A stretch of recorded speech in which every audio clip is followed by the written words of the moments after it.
answer. Well, good morning, everybody, and welcome to the Saturday morning live group of Alcoholics Anonymous. My name is Sandy Beach, and I'm an alcoholic. How you all doing this morning?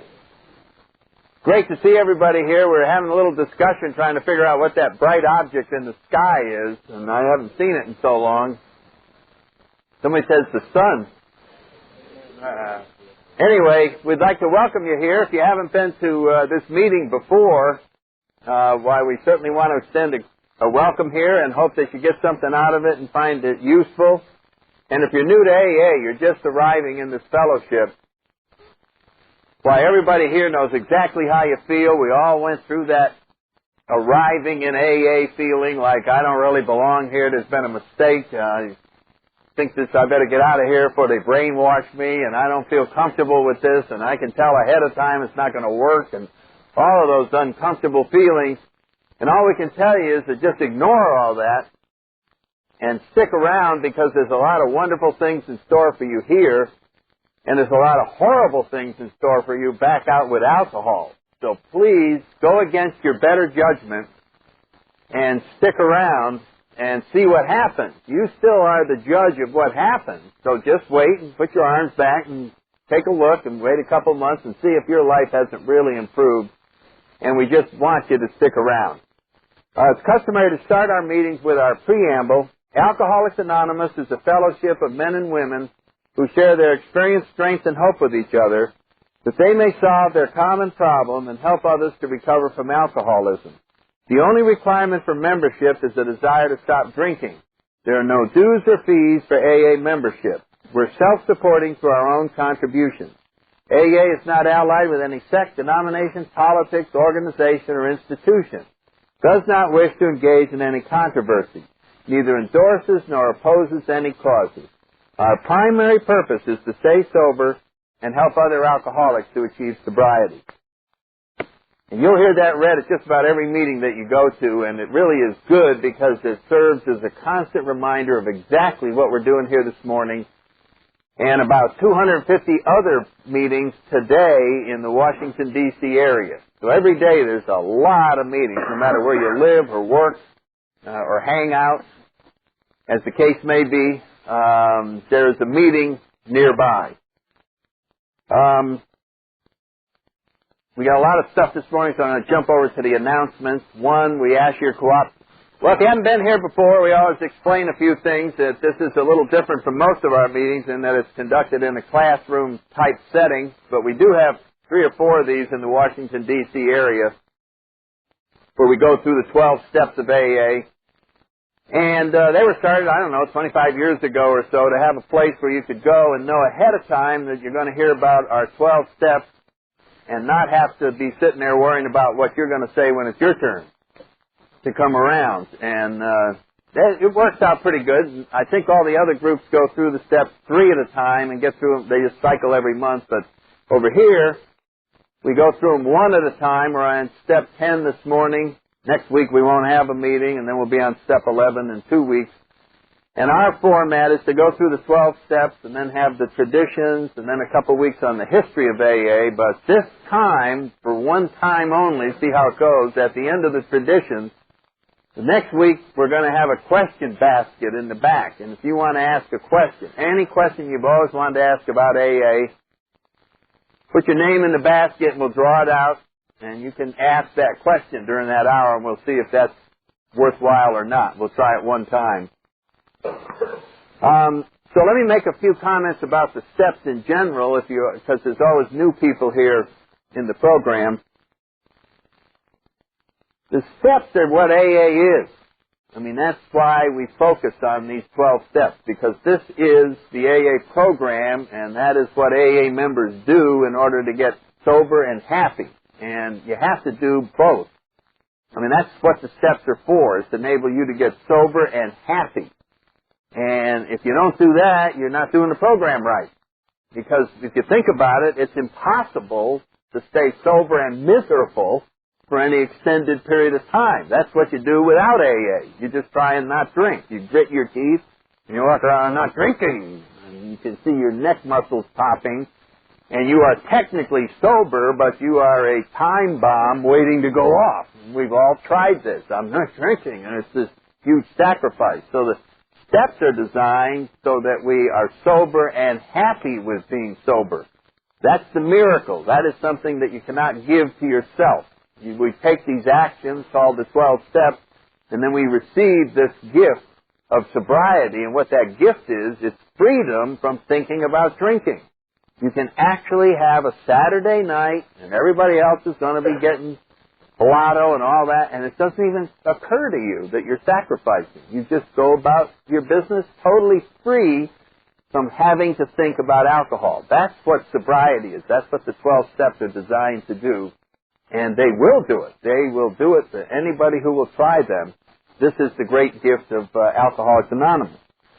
So that's what our 12 steps are. That's the whole AA program. Now we have meetings and sponsors and cruises and conventions and all these wonderful things, but all of them are designed to keep reminding us as individuals to work the steps and to incorporate that into our lives. That's what sponsors are for, is to push you down the 12 steps. Because you're not going to go there by instinct.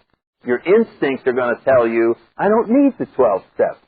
I can do them later. I mean, believe me, your brain will not lead you down the 12 steps. So you need a sponsor, a home group, the whole AA atmosphere, and we need to remind each other constantly that this is the solution, and we constantly have to go back to it. Because it's real easy to go back and let your mind take over and start figuring out your own problems again, and that's how you got here.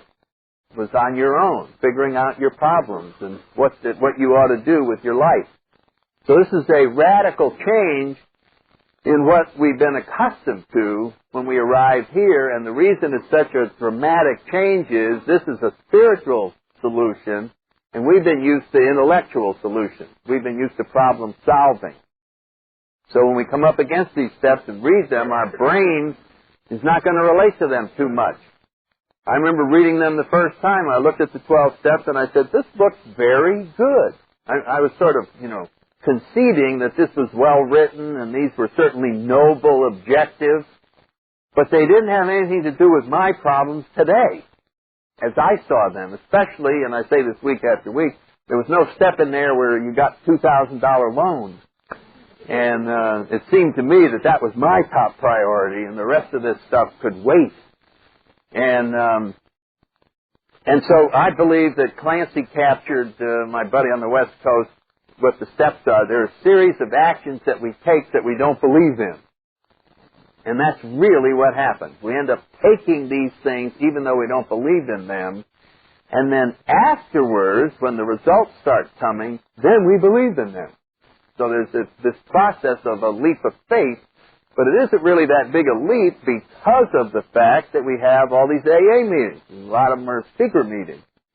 And it's a huge show and tell operation. And one person after another gets up there, and pretty soon somebody just like you gets up there, and they go, if you want to get where I am, that's how you get there. It's through these 12 steps. So you get to look at the results of the 12 steps before you take them. You've got all these AA role models wandering around with various amounts of sobriety and serenity and all of that, and you get to see what it looks like to try these steps. So it isn't that big a leap of faith. But I'd say this ahead of time to all of you that are new. They won't look like they're going to work. So don't worry about that. Just follow them. You don't need to study and analyze whether they're going to work. Just do them. And that's sort of what our program is. So the 12 steps are what I like to call a game plan for living. And the biggest thing that happens when you do the 12 steps is you stop doing your plan, which has been taking you down the tube. But we hang on to that plan because we thought it up. That's why we hang on to a plan that takes us to you're puking every morning, you're full of resentment, you're full of fear. Someone says, why don't you let go of the way you're living? Oh, no, this is my plan. I thought this up. And it's like, there's this great stupidity with hanging on to something that is working terribly.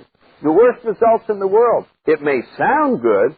A lot of us, when we arrive here, sounded wonderful. When you talk to You know, an alcoholic can BS as well as anyone in the world. And it's just like, hey, blah, blah, blah. Next thing, people are following them. You know what I mean?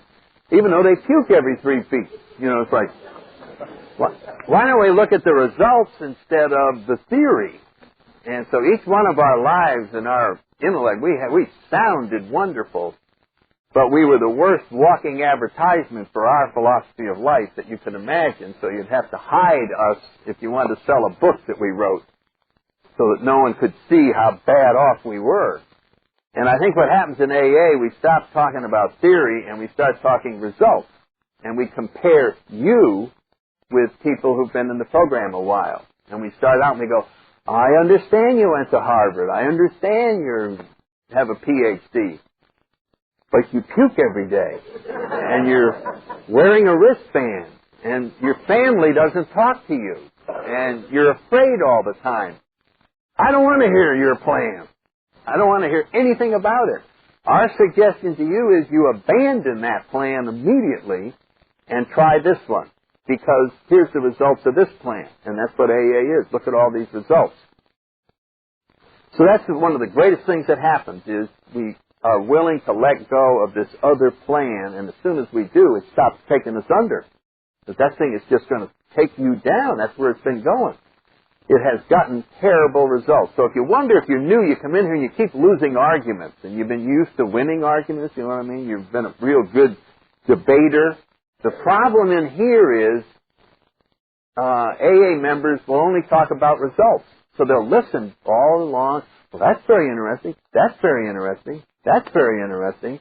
But I don't think I'll listen to a guy wearing a wristband.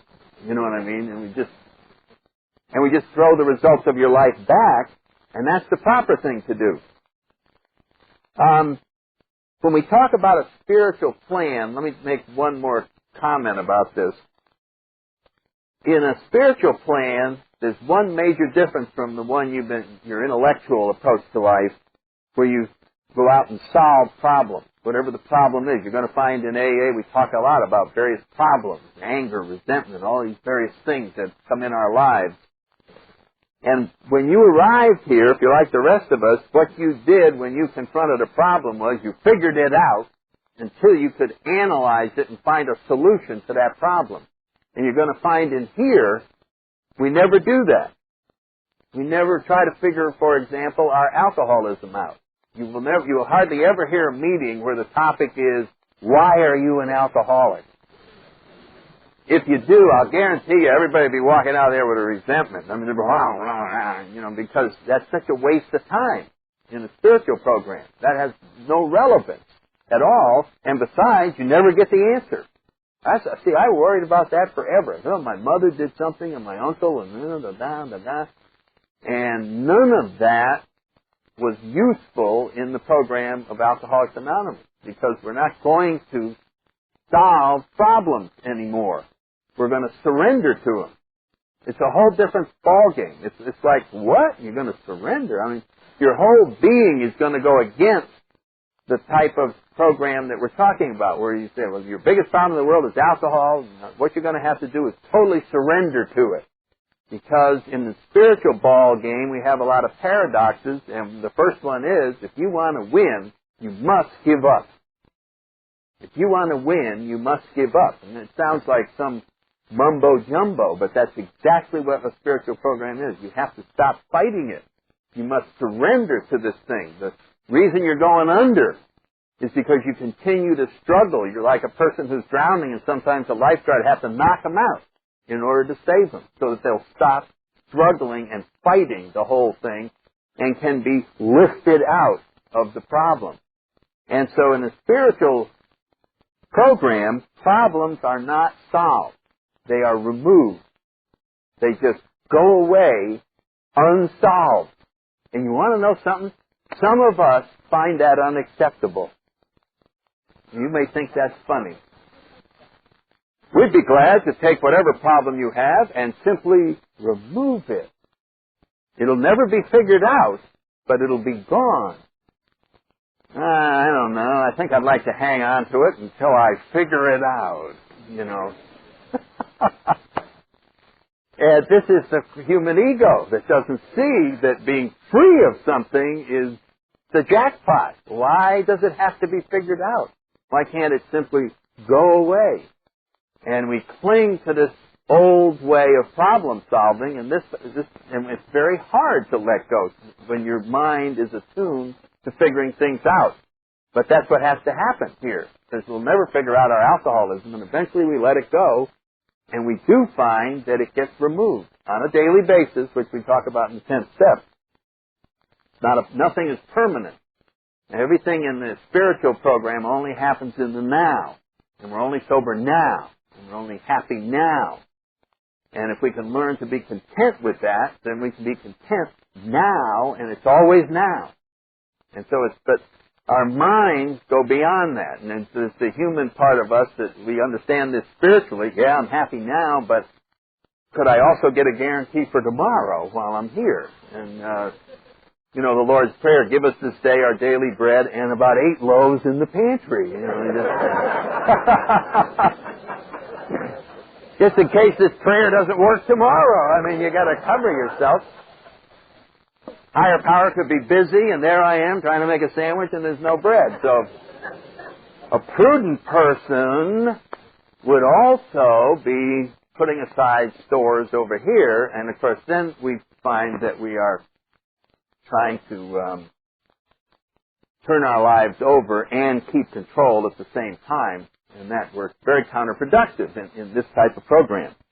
So, in order to get started on this whole spiritual journey that we're talking about, there's a doorway that you have to go through if you're new, and it's the first step. So even though we're on step 10, we always talk about the first step in order to get there, because a lot of times there's new people that don't quite understand that this is essential in order for any of this to work.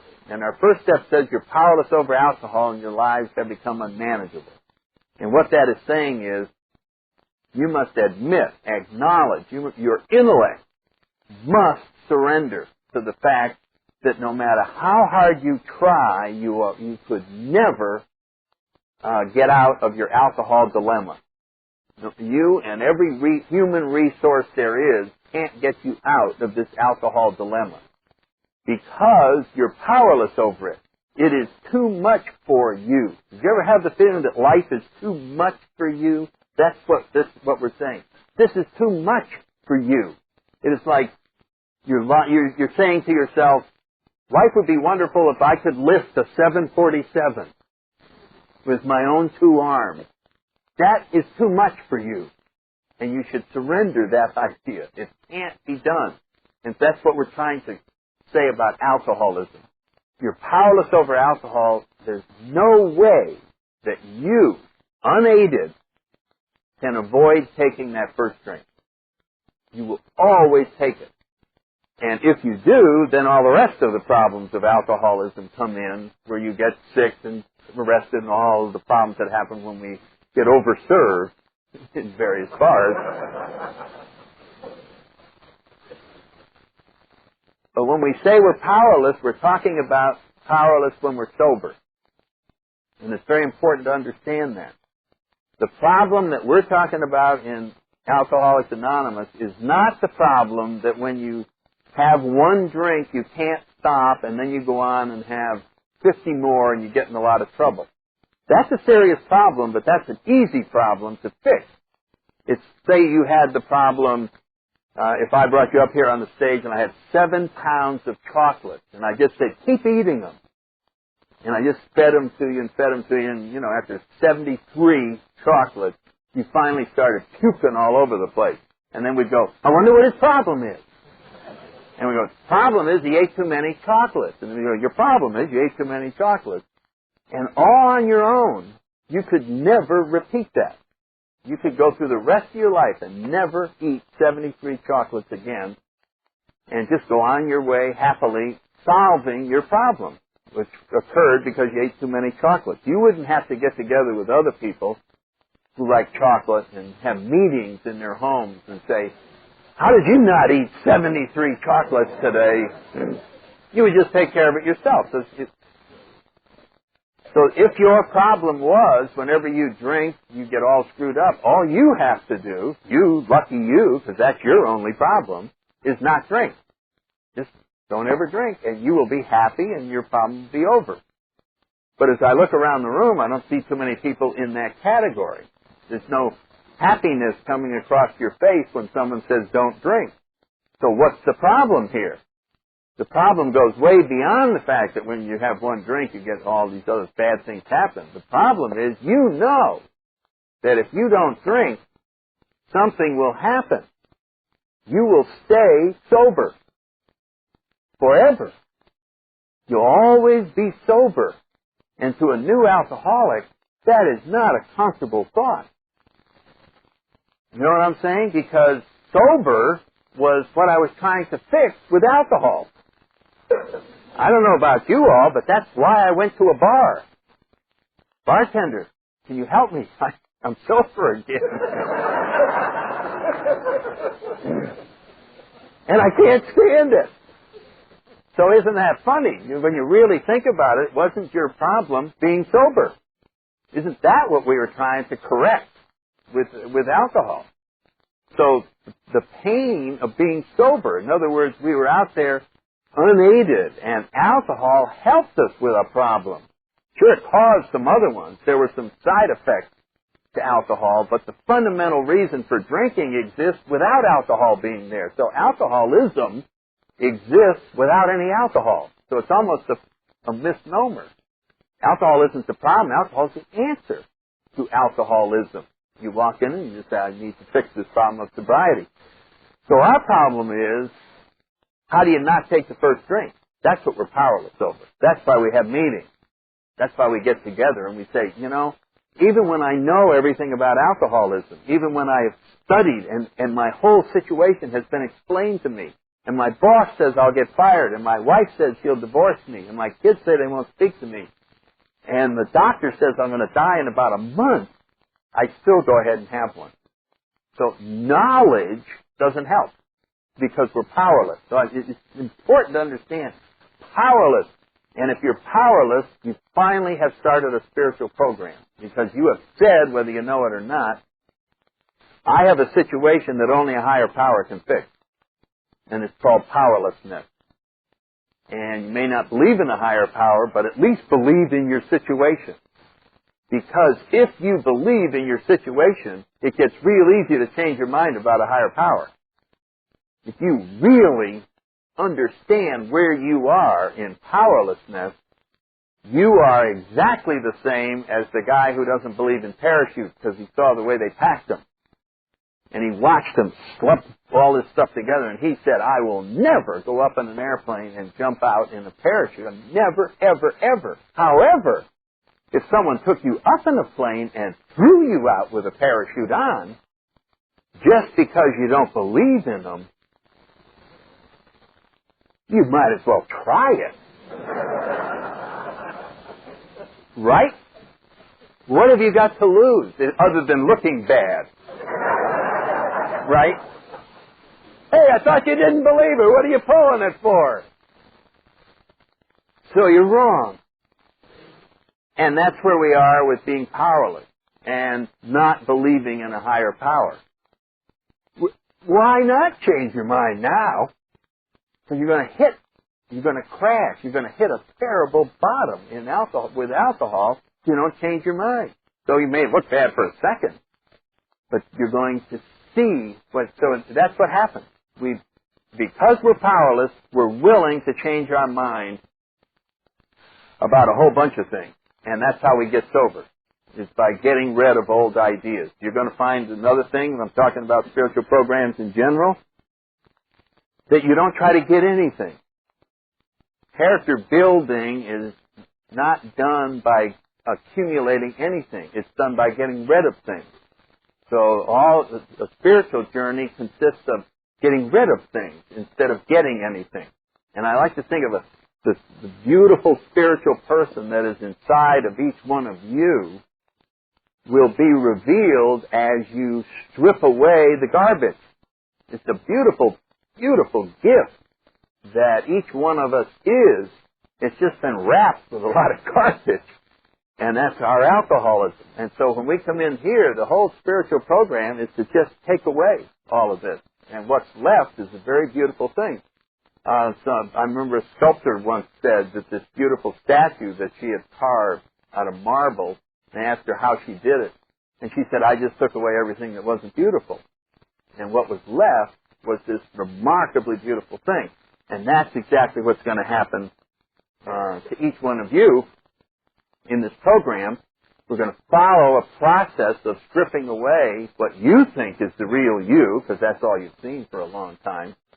And we're going to find out there's a magnificent, beautiful creature inside that has never been fully allowed to radiate and to be out in its full glory. And that's what this journey is all about, is in getting in touch with that part of ourselves. So being powerless is a very important thing to start us down. And the whole AA journey is finding an answer to powerlessness. That's the whole 12-step program, is finding an answer to powerlessness, which is a higher power. And AA does not have an official higher power, because this is a spiritual program, it's not a religious program, so we have no idea who God is as a program. Each individual in AA may have an answer, may be able to share with you, well, my higher power is Buddha. My higher power is Christ. My higher power is some vague spirit of the universe. My higher power is my sponsor. Whatever it may be, each person will have their own definition. But the point is, if you're powerless, you need a source of power. That's why that first step is so important. If you don't buy that first step 100%, then you won't make the program. Because you'll almost be powerless, you'll almost need a higher power, and you'll almost get sober. This close. Which is not worth anything. So the journey that we go down is getting rid of blockages to this higher power. And we talk about inventory and sharing with other human beings and becoming willing to get rid of these blockages or character defects. And then we go back and clean up the past in 8 and 9, making amends to people. And finally we get to the 10th step, which is our day at a time step. And we can finally get there because we have settled to the best of our ability in steps 8 and 9 with the past. And we now no longer have a whole list of people that we're afraid to run into and a whole bunch of events that we're afraid to think about because they cause so much remorse and guilt and fear, because we've done our best shot at settling with the past in steps 8 and 9. So it says in step 10, continue to take personal inventory, and when we were wrong, promptly admitted it. And this is how to live one day at a time. If you're new and you're wondering, where is this day at a time instructions? Why, they're in step 10. This is how to get through a day. And notice, it's the second step with inventory. So inventory is clearly one of the great secrets of how to stay happy, is by inventorying. And all we're inventorying is blockages. In other words, we're going along and we're reasonably happy. We come out of this meeting, we're, hey, man, I'm in a good mood. I'm really, because our channel's been open and we really have good contact. And we get in the car, and something happens, and you can feel something being choked off. And that's what it feels like. When you try to look at human behavior from a spiritual sense, we're being cut off from this flow of serenity that we opened up when we were at a meeting or when we were reading a book or when we woke up with it or after some prayer or whatever. We have a nice open channel, and now it starts getting closed. And we all know what it feels like. You get flushed. You feel a choking sensation in your throat. You have uptight is a good way to look at it. Or you feel a resentment starting as heat. You can feel that coming. That's what we're inventorying. That's what a daily inventory is all about, is to go, are you feeling any of these blockages occurring? And the whole point of taking inventory is to look and say, the problem is I'm starting to get blocked up, and what I want to do is open that channel again and then go on with the day. And so taking inventory is a very, very positive thing to learn how to do and make it be second nature instead of inventorying the world, which is what we did before. I know what my problem is. He did that, and she did this, and he did that, and we inventoried all out there with the idea that if they would all pay attention and follow what our plan, and drive right, and vote right, and think right, then the world would be real nice, according to my view of it. And, of course, nobody's listening. You're sitting in there just fuming and full of resentments, and they're all just going their own way and having a wonderful day and all that. So we come down to the type of inventories that you can do when you're talking about a 10th step. And there's a couple of basic ones. Probably one of the most important is to understand the 10th step is this spot check inventory, which I was sort of talking about right there. When we feel that we're losing it, when you feel that you're starting to lose control or you're losing this conscious contact is really what's happening. Inventory that. That's a spot check inventory. Stop. Hey, I am starting to lose it. So that's a spot check inventory. You do it all the way during the day. It's like constantly checking how you're doing spiritually as you go through the day. The other types are taken at the end of the day or at the end of a month, sort of review the bidding or get together with your sponsor or go to a retreat and just sort of take a broader view of how we're doing with the perspective of how could I do better? How could I, what areas could I grow in? So we're always looking how to keep the channel as open as possible. That's what the whole deal is. There's an axiom that is in the 10th step that is a very important thing. It's called the spiritual axiom of the 10th step. And it has to do with what our brain thinks about when we start feeling this choked up. Something has happened. Somebody does something, and now we're not in that comfortable spot we were in 5 seconds ago. And the spiritual axiom says, if something disturbs us, no matter what the cause, there's something wrong with us. Notice that it says there's something wrong with, and your finger's ready to point, us. And so you go, well, what do you mean? What's wrong with me? And the answer is, what's wrong with me is I'm disturbed. That's what's wrong. I may not have done anything wrong. Someone else may have done something very wrong. But my problem is I'm disturbed. And the difference in the 10th step compared to the way most of us used to live is, our top priority now is getting undisturbed. Whereas our old top priority was getting even. You know what I'm saying? At least it was mine. It was, hey, you made me disturbed. And it ranged all the way from the bird to a punch. I mean, you know, depending on what your philosophy of life was in terms of interpersonal relationships. Or maybe you were a stuff it, and you just stuffed the anger and then got them later, like a month later.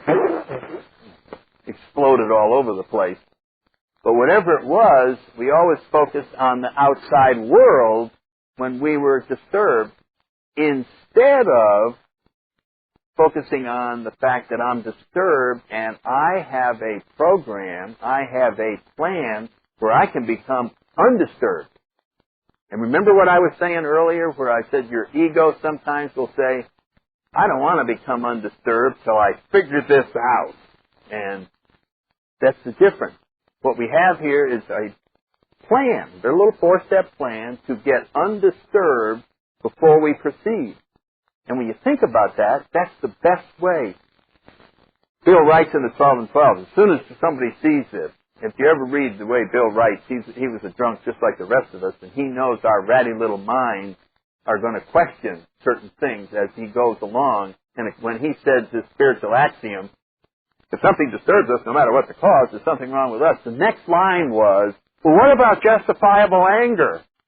You know what I mean? Because that's what we're going to think, because we don't want this to be an absolute axiom. Covers all situations. I just point at me, and, you know, and I don't like that. So what if Hitler walked in here, you know, try to think of some exception to this axiom so I don't have to follow it at all. And he said, very interesting comment. He said, justifiable anger ought to be left to those who can handle it. And there aren't anybody in this room. All of my anger was justified. I mean, that's the way I saw it. And so it was very important for me to see that the top priority was getting undisturbed and not worrying about whether I'm entitled to be angry. Why would I want the right to be angry? I mean, I can remember, it's almost like somebody's taking away my right to be angry. I'd be glad to give that up. I'd be glad to give up anger if I could get rid of it and never have any of it. I don't mean stuffing. I mean just never have it. I'd be delighted to get rid of it. But you know what's funny about anger? It gives you a feeling of superiority. It's a great ego trip to be angry. Hey! All those ideas are pissing me off. And we just get sort of self-righteous with our own anger. And so it's a trip. It's an ego trip to really get angry. And the idea of giving it up sometimes is quite foreign, even though it would be the most wonderful feeling we could have, to walk around anger-free. There's a lot in the big book Bill writes several times. God help me from being angry. God save me from being angry. It's because the emotional letdown afterwards, it's like a hangover. And you go on these emotional binges where you just get off on a terrible resentment or a terrible outburst of anger. The remorse later on is almost like a hangover. I mean, it's an emotional hangover. So the purpose of this spot check inventory is to stop us and see as we feel this disturbance coming along. And then there's this little 4-part plan for dealing with this. And the first one is self-restraint. And if you read the 12 and 12, you'll see that Bill writes in there, the top priority that we ask for on a daily basis is self-restraint. I like to think of self-restraint. My friend Ed Chandler talks about his approach to life is, as he gets up in the morning and goes out the door, he, in advance, gives 5 people permission to be wrong. In advance. So he has a 5-person cushion between him and the world. The first jerk does this and he goes, hey, I already gave him permission to do that. 2, 3, 4. So there's a 5-person cushion. Well, that's self-restraint. If you could have a 10-second cushion between you and the world so that when things happen, there's 10 seconds before you do anything, it would be a whole different world. Because generally somebody goes, "Pop," and we go, "Wham!" You know, and your boss comes in and he says, that's a lousy memo. Screw you! Shit. You know what I mean? It's just, the words are just coming out, and they're about to hit his ear, and we go, God, I hope he doesn't hear that. And then he says, you're fired, out of here, and you go, "Argh." Whereas if I had 10 seconds, he'd go, lousy memo, and go, well, maybe it is. And I'd be back down here, so then I wouldn't have all these things that have to be straightened out. I wouldn't have to make amends to my children for giving them those dirty looks and, you know, that, get out of here. And all of the various things that happen. So self-restraint is some top priority. We want to have that so that we are not being jerked around by our emotions. Because when we react emotionally, we're locked into a stupid position. Generally. We're locked into something because we've already done something about it. So if we have self-restraint, that's what we pray for. It's like a cushion between us and the world. Then we're able to go through, as we feel these disturbances, the following 3 things. One is an honest analysis of what's wrong. Let's see what's going on here. And as we analyze it, we may see that Mary, who we came in and said hello to at work, must have had a terrible weekend. Because the more I look at her, she is totally bent out of shape, and that's probably why she came off the wall with that remark. So now I've honest analysis. I took a look and I see that the conflict was caused by this other person. So now that I've had time to think about it and I can understand that she may have had a rough weekend, I can forgive her. I can just say, hey, I understand. It's cool. This will straighten out later on. I'm back to work. I'm undisturbed. and that's the end of that incident. Or in my honest analysis, if I look about it and find out that I was off the wall, that I came in, Mr. Big Shot, and and just sort of rolling over people, and it caused them to react in kind, then immediately I can go back and make amends. And I can just say, hey gang, why don't we go back and start the whole damn day over? Here's the problem, I'm going to lay it on the table, whatever.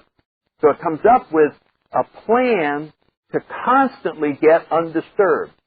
The day-at-a-time plan reminds me, how in the wintertime if you walk across the rug in your house and then you touch a doorknob and the spark comes out?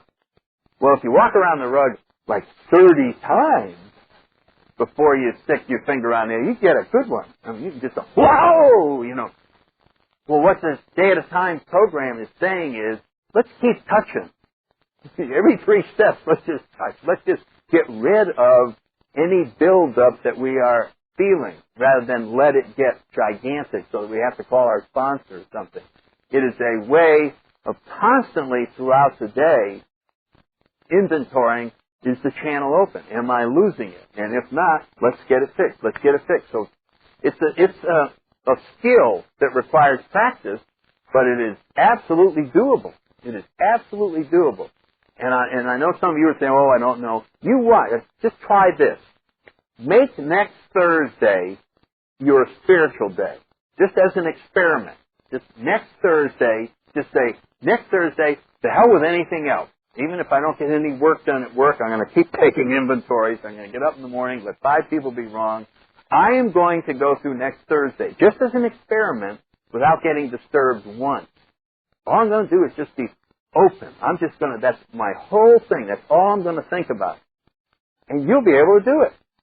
I guarantee you will be able, hour by hour, with your top priority is not getting disturbed. Just be friendly. Just be, hey, fine with me, hi. Just be that way the whole day. Then you can join the rest of us in wondering why we don't do it all the time. That'll be the mystery of the rest of your sobriety, is to wonder why, even though we know how to do this, that we don't. And it's because we're human beings, and our minds take over and veto all of this, and we go off with a better plan. Enough of that serenity, I got to make some money. What do you want the money for? So that I can get serene. What the hell do you think? I don't want to be happy and not rich. Oh, okay. Doesn't that sound stupid? I don't want to be happy and not rich. Well, why do you want to be rich? Because it'll make me happy. Oh. But that's the mental games that we get in. So this 4-part thing is just to get through the day undisturbed. And then the last thing, and then we'll wrap it up here in 1 minute, at the end of the day, it is suggested that we take a look at our day, just before we're going to bed, and just look back over the day and see where we did some good things, see where we've made some progress in this program, and take note of it, and be grateful for it. And then look at situations that if you could do over again, if you could do that encounter in the drugstore over again with the checkout clerk, how would you handle it spiritually? What would be a better way of handling that? Throwing the crap back in his face and storming out, or perhaps having a little conversation about something. In other words, visualizing how you personally could handle things better is a great step in causing our behavior to turn out that way. And it is a marvelous thing, and it's not a waste of time, and it's not just dumping all over ourselves. This is a very happy and productive type thing to do, because it'll end up freeing us from all the time that we spend resenting and pouting and being afraid. It's a small amount of time that we take to inventory. So that's basically what our big 10-step day-at-a-time thing is. Don't forget there's no meeting next week. If you go to the Westside Club, who art in heaven, hallowed be thy name, thy kingdom come, thy will be done, on earth as it is in heaven. Give us this day our daily bread, and forgive us our trespasses, as we forgive those who trespass against us. And lead us not into temptation, but deliver us from evil. For thine is the kingdom, the power, and the glory, forever and ever. Amen. Keep coming back. It works if you work it.